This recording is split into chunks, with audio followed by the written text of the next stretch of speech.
арнама қош келдіңіздер. Бүгін Рамазан пиде нанының рецептісімен бөлісемін. Видеоны міндетті түрде соңына дейін қараңыздар. Ең алдымен табамызға жылы сүт құямыз.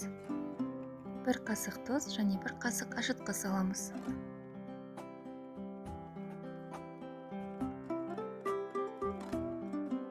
Бір жұмыртқа және май қосамыз. Және ең соңында електен өткізілген ұн қосамыз. Ұнды көз мөлшерімен қосамыз. Қамыр қатты да жұмсақ та болмауы тиіс. Қамыр қолға жабыспас үшін сәл май жағуға болады. Қамырдың бетін жауып, жылы жерге 1 сағатқа қойып қоямыз.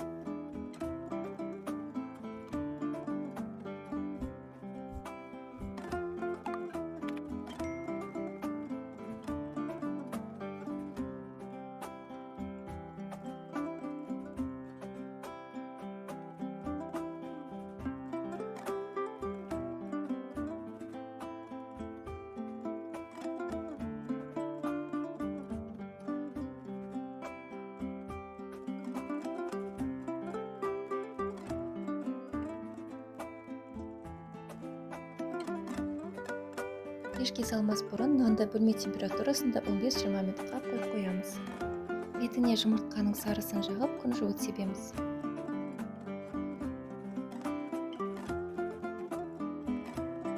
Қызып тұрған пеште 200 градуста 20-25 минуттай пісіреміз.